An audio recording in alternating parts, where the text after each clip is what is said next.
सर्वप्रथम सर्वांना श्री स्वामी समर्थ. स्वामी महाराजांच्या कृपेने तुमच्या सर्व चांगल्या इच्छा पूर्ण होत ही स्वामींचरणी प्रार्थना करते आणि आजच्या व्हिडिओला सुरुवात करते.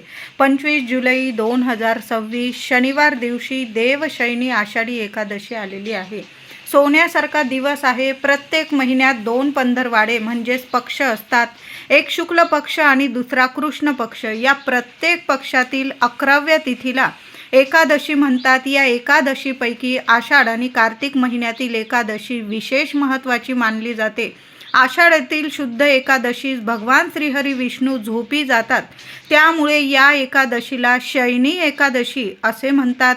झोपी गेलेले भगवान श्रीहरी विष्णू कार्तिक महिन्यातील शुद्ध एकादशीला जागे होतात, त्यामुळे त्या एकादशीला प्रबोधिनी एकादशी असे म्हटले जाते. हे 4 महिने म्हणजे चातुर्मास होय. चातुर्मासात भगवान श्रीहरी विष्णू क्षीरसागरात शयन करतात असे समजले जाते. म्हणून या कालावधीत विवाह वगैरे हे विधी करणे वर्ज्य मानले जाते. आणि जेव्हा चातुर्मासानंतर कार्तिकी एकादशीला भगवान श्रीहरी विष्णू जागे होतात प्रबोधनी एकादशीला, त्यानंतर तुलसी विवाह प्रारंभ होतो आणि त्यानंतर आपल्या घरोघरी ज्या मुलामुलींचे विवाह असतात त्यांचे अगदी आनंदाने विवाह पार पडत असतात. चातुर्मास म्हणजे व्रत वैकल्यांचे हे महिने मानले जातात. बघा, यात आपण श्रावण महिन्याचे सोमवार शनिवार हे व्रत करत असतो. माता लक्ष्मीचे व्रत करत असतो. वैभव लक्ष्मी व्रत आपण करत असतो. सणवार या चातुर्मासात भरभरून आपण व्रत वैकल्य करत असतो. असा हा सुंदर चातुर्मास असतो. या महिन्यातून दिवसातून एक वेळेसच जेवण केले जाते. बऱ्याचशा ठिकाणी हा नियम आहे. महिला असतील पुरुष दादा एक वेळेस जेवण करतात. चातुर्मासमध्ये 4ही महिने एक वेळा जेवतात आणि एक वेळा उपवास करत असतात. रोज सकाळ संध्याकाळ तुळशी मातेची पूजा केली जाते. तुपाचा दिवा लावला जातो. यामुळे अखंड लक्ष्मी मातेची प्राप्ती होते. म्हणून बघा, या चातुर्मासात जेवढी सेवा होईल ना महिलांनो दादांनो, तेवढी सेवा जरूर करा. नाही जमलं ओम नमो भगवते वासुदेवाय नमः, पांडुरंग हरी वासुदेव हरी, जेवढा मंत्र जपता येईल तेवढा जरूर जपायचा आहे. सोन्यासारखं आपल्याला फळ मिळणार आहे. बघा, चातुर्मासात हे 4 महिने गोपज्ञ व्रत सुद्धा केले जाते. आपल्या देवघरासमोर रोज सकाळी रांगोळीने 33 गोपज्ञ काढावे. हे व्रत कार्तिक शुद्ध एकादशीपर्यंत केले जाते. म्हणजे आषाढी एकादशी ते कार्तिकी एकादशी असे 4 महिने गोपज्ञ व्रत केले जाते. रोज आपल्या देवघरासमोर सकाळी आंघोळीनंतर देवांची पूजा करून झाल्यानंतर रांगोळीने 33 गोपज्ञ काढावे. हळदी कुंकू वाहून पूजा करावी. हे व्रत कार्तिक शुद्ध एकादशीपर्यंत केले जाते. या चातुर्मासात रोज नित्य नियमाने शिवपिंडीवर अभिषेक जरूर करावा. घरच्या घरी करा किंवा मंदिरात जाऊन तुम्ही साध्या पाण्याने, स्वच्छ पाण्याने, दुधाने, पंचामृताने असा अभिषेक करावा. बघा, या चातुर्मासात भगवान श्रीहरी विष्णू झोपी जातात, तर या सृष्टीचा कारभार सांभाळत असतात ते म्हणजे महादेव शिवशंकरजी. तशी तर आपण आयुष्यभर सेवा करतो, पण या चातुर्मासात जेवढी सेवा होईल ना रोज नित्य नियमाने घरातल्या घरात किंवा मंदिरात जाऊन अवश्य करा. पाण्याने, दुधाने, पंचामृताने अभिषेक करा. या चातुर्मासामध्ये आपण श्रावणाचे सोमवार सुद्धा अगदी आनंदाने करत असतो. अगदी भावभक्तीने श्रद्धेने आपण प्रत्येक जण आपण श्रावणाचे सोमवार शनिवार करत असतो. तर या 4 महिन्यामध्ये रोज नित्य नेमाने घरात शिवपिंडी असेल किंवा मंदिर असेल घराजवळ, तिथं जाऊन देवांना अभिषेक जरूर करा. बेल फूल अर्पण करा. तर 25 जुलै 2026 शनिवार दिवशी आषाढी एकादशी आलेली आहे. बघा, लोक लांबून लांबून पायी दर्शनाला जातात. पंढरपूरला पायी दर्शनाला जातात. आपल्याकडून एवढं होत नसेल, आपण संसारिक व्यक्ती आहोत, लेकरा बाळांना सांभाळून नाही होत, तर आपण घरच्या घरी तर किंवा मंदिरात जाऊन तर सेवा करू शकतो. तर आता आषाढी एकादशीचा उपवास कसा करायचा, असं नाही की एकादशी आणि दुप्पट खाशी. जेवढा उपवास होईल ना, फराळाचं खाताना तुम्ही भगर खाऊ शकता, दूध, फळे, साबुदाणा, चहा अशा गोष्टी, असे पदार्थ खाऊ शकता, शेंगदाणे, ड्रायफ्रूट. पण एकादशीचा उपवास करताना अतिशय तिखट किंवा खारट, तेलकट असे पदार्थ टाळायचे आहे. यामुळे आपण जी सेवा करतो ना, आपलं मन एकाग्र राहत नाही. म्हणून जेवढं अगदी लाईट आहार घेता येईल ना तुम्हाला, तेवढा आहार, म्हणजे तुम्ही दूध घेऊ शकता, फळं घेऊ शकता. तुमची तब्येत जशी आहे ना तशा पद्धतीने उपवास करायचा आहे. कुणी निर्जला उपवास करतं, कुणी फळं खाऊन उपवास करतं, कुणी चहा, दूध वगैरे ड्रायफ्रूट घेऊन उपवास करत असतो. भगर, शेंगदाणे, साबुदाणा हे पदार्थ खाऊन सुद्धा तुम्ही उपवास करू शकता.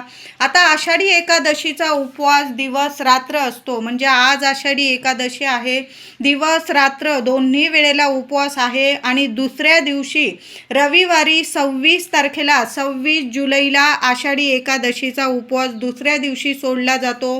प्रथम देवांना अभिषेक घालून, तुळस अर्पण करून नैवेद्य बनवला जातो. प्रथम देवांना नैवेद्य दाखवला जातो. नैवेद्यात गाय असेल तुमच्या घराजवळ, गाईला नैवेद्य दिला जातो. एखादा गोरगरीब असेल त्याला अन्नदान केलं जातं.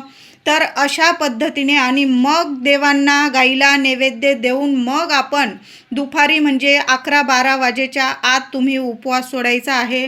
अशा पद्धतीने, साध्या सोप्या पद्धतीने आपल्याला आषाढी एकादशीचा उपवास करायचा आहे. आषाढी एकादशीचा दुसऱ्या दिवशी उपवास सोडताना चुकून सुद्धा महिलांनो, मसूरची डाळ असेल, शेवग्याच्या शेंगा असतील किंवा वांगी असेल, अशा भाज्या आपल्याला टाळायच्या आहे. चातुर्मासात तर कांदा लसूण विरहित जेवण केलं जातं.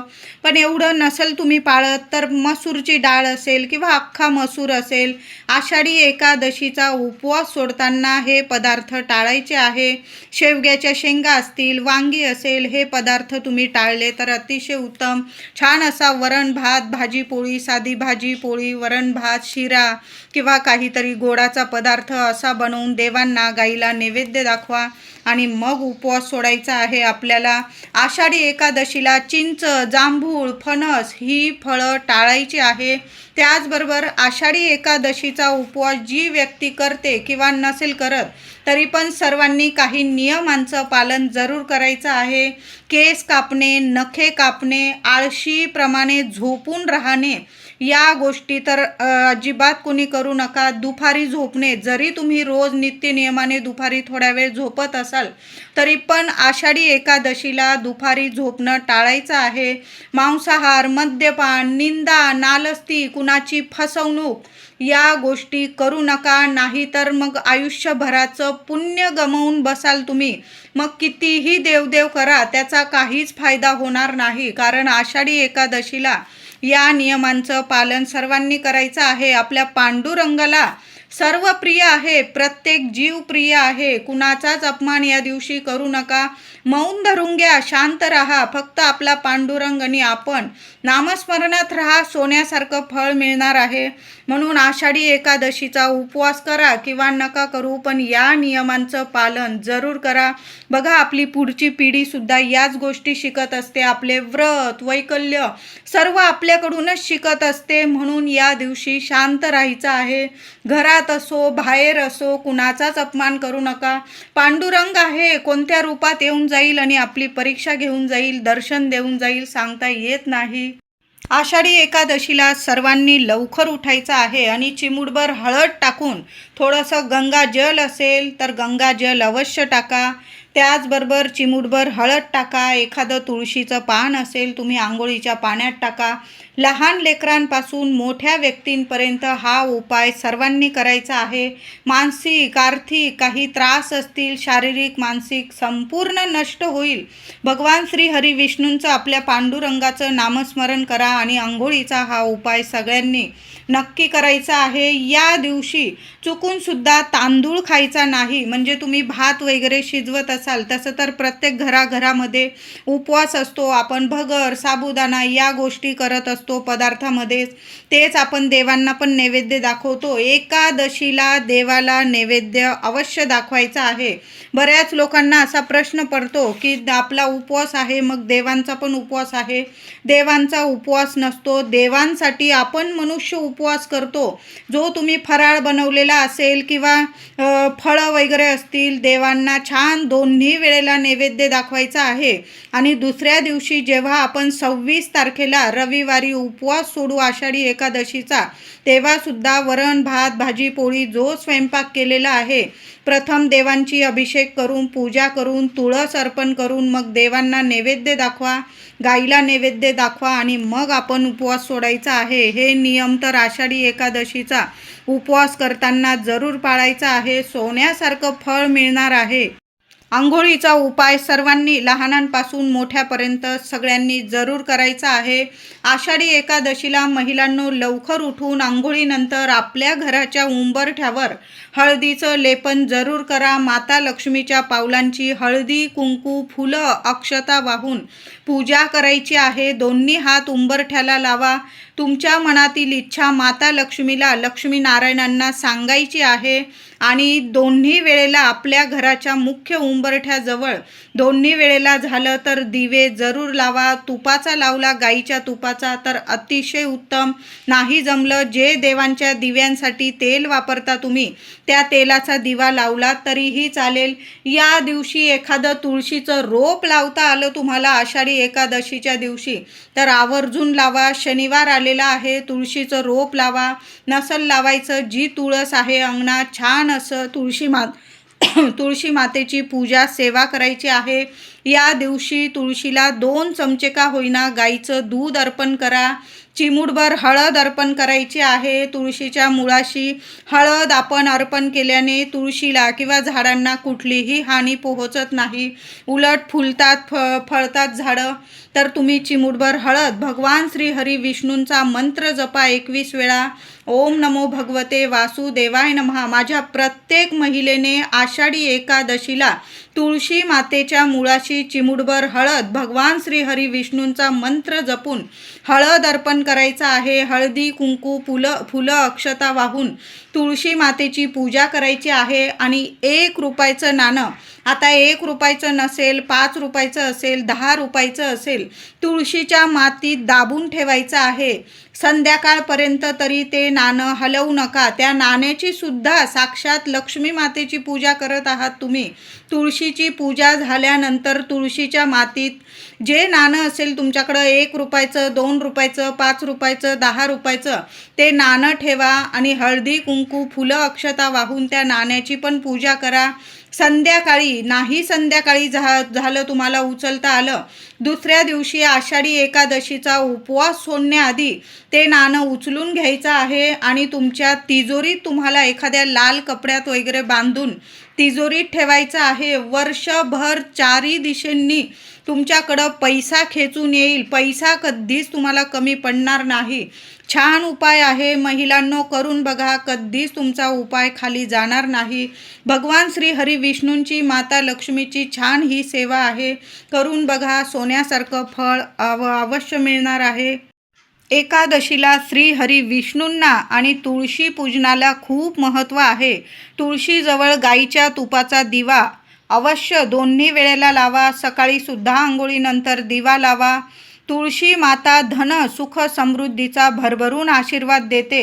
चिमूटभर हळद अर्पण करून आपण 1 रुपयाचं नाणं ठेवून तुळशी मातेला 7 शृंगाराच्या वस्तू अर्पण जरूर करा. तुम्ही जर आणलेल्या असतील, नसल आणलेल्या, हळदी कुंकू फुलं अक्षता वाहून जरी पूजा केली महिलांनो, काही ठिकाणी तुळशी मातेला चुनरी वगैरे ओढणी वगैरे लाल रंगाची ओढली जाते. हळदी कुंकू या सर्व 7 शृंगाराच्या वस्तूसुद्धा तुळशी मातेच्या कुंडीत किंवा जी तुळशी वृंदावन असतं तिथं अर्पण केलं जातं.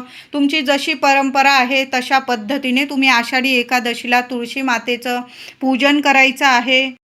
यावर्षी आषाढी एकादशी शनिवारी आल्याने सकाळी किंवा संध्याकाळी दिवसभरात एकदा का होईना घराजवळ जे पिंपळाचं झाड असेल ना त्या झाडाला जाऊन स्पर्श करायचा आहे. बरोबर जाताना दूध, पाण्यात थोडीशी चिमूटभर साखर जरूर अर्पण करा. दूध, साखर मिश्रित पाणी पिंपळाच्या झाडाला अर्पण करायचं आहे.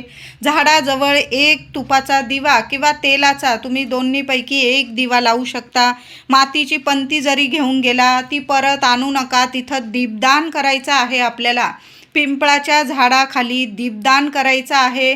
त्याचबरोबर थोडंसं मूठभर गव्हाचं पीठ घ्या, त्यात चिमूटभर साखर मिसळून घ्या आणि ते साखर मिश्रित पीठसुद्धा गव्हाच्या पिठामध्ये चिमूटभर साखर मिसळा आणि ते मूठभर पीठसुद्धा तुम्हाला पिंपळाच्या झाडाखाली ठेवून यायचं आहे. एखाद्या कागदावर ठेवून आलात तरीही चालेल आणि बरोबर जाताना न्यायचा आहे. तो म्हणजे एक गुळाचा खडा. सर्वांनी, नाही काही जमलं ना तुम्हाला चालेल, नाही उपवास जमला चालेल, पण पिंपळाच्या झाडाखाली एक दिवा अर्पण करा, दीपदान करा आणि मूठभर कणिक, थोडीशी साखर मिसळून तिथं ठेवायची आहे आणि एक गुळाचा खडासुद्धा एखाद्या कागदावर तिथं पान पडलेलं असेल पुसून घ्या आणि त्यावर जरी तुम्ही एक गुळाचा खडा ठेवून आलात ना, संपूर्ण एकादशीचं, चातुर्मासाचं तुम्हाला फळ मिळणार आहे. असा सोनेरी दिवस पुन्हा येणे नाही. कितीही अडीअडचणीत असा तुम्ही, घरात शुभ कार्य, मंगल गोष्टी घडत नाही, लक्ष्मी टिकत नाही, पैशाविषयी तुम्हाला काही अडीअडचणी आहे किंवा घरात शुभ मंगल गोष्टी घडत नाही, लग्न कार्याचे मुलं मुली झालेले आहे, काही ना काही कुंडलीत वगैरे काही ना काही प्रॉब्लेम येत आहे, म्हणजे स्थळं येतात पण कुठं कुंडलीत जुळत नाही, कुठं काहीतरी नाडी वगैरे असे प्रॉब्लेम बरेचसे असतात. सर्व म्हणजे तुमचे ज्या काही अडीअडचणी आहेत त्या संपून जातील आणि तुम्हाला घर बसल्या चांगलं योग्य स्थळ येईल आणि लवकरात लवकर कार्तिकी एकादशीनंतर तुमच्या घरात शुभ मंगल कार्य घडून येईल. संतान प्राप्ती होत नसेल, मूल होण्यास काही अडचणी असतील किंवा मुलं आहेत पण मुलांचे शिक्षण, नोकरी, काही ना काही अडीअडचणी आहे, तर सर्व जगातलं कितीही मोठं संकट असो, तुम्ही आषाढी एकादशीला पिंपळ पूजन जरूर करा आणि एक दीपदान करा. एक गुळाचा खडा आणि मूठभर कणिक, साखर मिसळून तिथं जरूर ठेवण्या. नमस्कार करा. या दिवशी पिंपळाला स्पर्श सर्वांनी करा. 11 किंवा 21 प्रदक्षिणा लक्ष्मीनारायणांचा मंत्र जपा. ओम नमो भगवते वासुदेवाय नमः, ओम श्रीम नमः मंत्र जपा आणि 21 किंवा 11 प्रदक्षिणा मारता आल्या, घालता आल्या तर जरूर घाला. नाही जमलं, नुसता नमस्कार करून तुम्ही 21 वेळा तिथं उभं राहून वगैरे मंत्र जपू शकता. ही सेवा कधीच तुमची खाली जाणार नाही. करून बघा. मुलांना जरी घेऊन गेला, मुलांकडून जरी स्पर्श करून घेतला तरीही चालेल. आषाढी एकादशीला प्रत्येकाच्या घरात बाळकृष्णाची मूर्ती असते. विठू माऊली, रुक्मिणी मातेची छान असा दुधाने, पंचामृताने किंवा हळद मिश्रित, केशर मिश्रित दुधाने, पाण्याने अभिषेक करा. देवांना पिवळी फुलं अर्पण करा, तांदूळ, अक्षता अर्पण करा. पिवळ्या अक्षता अर्पण करता आल्या तर जरूर अर्पण करा. माता रुक्मिणीला म्हणजेच माता लक्ष्मीला लाल रंगाची फुलं अर्पण करा. देवी आईला हळदी, कुंकू, फुलं, अक्षता वाहून छान पूजा करायची आहे. एक अखंड दिवा आषाढी एकादशीला आपल्या देवघरात जरूर लावून ठेवा. महिलांनो, दिवा विझणार नाही याची काळजी घ्या. दिव्यात एक कापराचा तुकडा टाकून ठेवा. चिमूटभर हळद, भगवान श्री हरी विष्णूंचं, माता लक्ष्मीचं मंत्र जपा आणि चिमूटभर हळद त्या दिव्यात टाका. 2 लवंग टाका. दैवी अनुभव येतील तुम्हाला. खूप सुंदर सेवा आहे, जरूर करा. पण या दिवशी देवघरात अखंड दिवा जरूर लावायचा आहे. जेवढी तुळस असेल या दिवशी तुळस तोडू नका, आदल्याच दिवशी तोडून ठेवा तुम्ही. आणि तुळशीपत्र, जेवढी तुळस असेल घरातल्या प्रत्येकाने बाळकृष्णाच्या मूर्तीवर किंवा विठू माऊलीच्या मूर्तीवर अभिषेक करा तुळशीचा. जेवढी तुळशी पानं असतील तुमच्याकडं चांगली बघून घ्यायची आहे, तुटलेली वगैरे घेऊ नका. देवांना विष्णू सहस्त्रनामावली पठण करत करत तुम्हाला तुळशीचा अभिषेक करायचा आहे. नाही जमलं, ओम नमो भगवते वासुदेवाय नमः किंवा पांडुरंग हरी वासुदेव हरी या मंत्राचा जप करा आणि देवांना जेवढी तुळस असेल तेवढी सर्वांनी, लेकरांकडून सुद्धा देवांना तुळस अर्पण करून घ्यायची आहे. आषाढी एकादशीला एखादी गाय दिसली तुम्हाला तर या दिवशी सुद्धा आणि दुसऱ्या दिवशी आपण जेव्हा आषाढी एकादशीचा उपवास सोडू ना, दोन्ही दिवस गाईला ताजी चपाती तूप गूळ लावून जरूर खाऊ घालायची आहे. चांगले अनुभव येतील. या चातुर्मासात रोज झालं तुम्हाला तर 108 ओव्यांचं एक स्तोत्र जरूर पठण करा. सकाळी किंवा संध्याकाळी देवघरात तुपाचा दिवा लावा आणि व्यंकटेश स्तोत्राचं पठण महिला असतील दादा असतील जरूर पठण करा. जीवनाचं सोनं झाल्याशिवाय राहणार नाही. मुलांनी ही सेवा केली चालेल. व्यंकटेश स्तोत्र एक वेळा तरी दिवसभरात एक वेळा तरी जरूर पठण करा. आषाढी एकादशीच्या दिवशी कुणी कितीही मागू द्या, या वस्तू घरातल्या या वस्तू महिलांनो कुणालाच देऊ नका. आपली लक्ष्मी आहे ती घरातली, या वस्तू कुणालाच देऊ नका. तर पहिली वस्तू म्हणजे तुळस. आपल्या दारातली अंगणातली तुळस कुणालाच तोडून देऊ नका. मंजुळा कुणाला देऊ नका.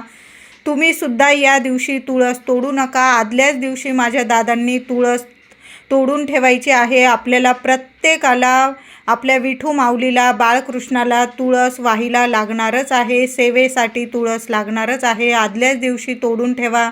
तयारी आधीच करून ठेवा. पण आषाढी एकादशीला कुणालाच अंगणातली किंवा घरातली तुळस देऊ नका. दूध असेल, दही असेल, साखर असेल, मीठ असेल, हळद, तांदूळ, दालचिनी, लवंग या वस्तू चुकूनसुद्धा घरातून महिलांनो कुणाला देऊ नका. आणि तुमची लक्ष्मी म्हणजे पैसा कुणालाच देऊ नका. गरज आहे, अगदीच गरज आहे कुणाला औषध पाण्याची, ती तुम्ही पूर्ण करू शकता.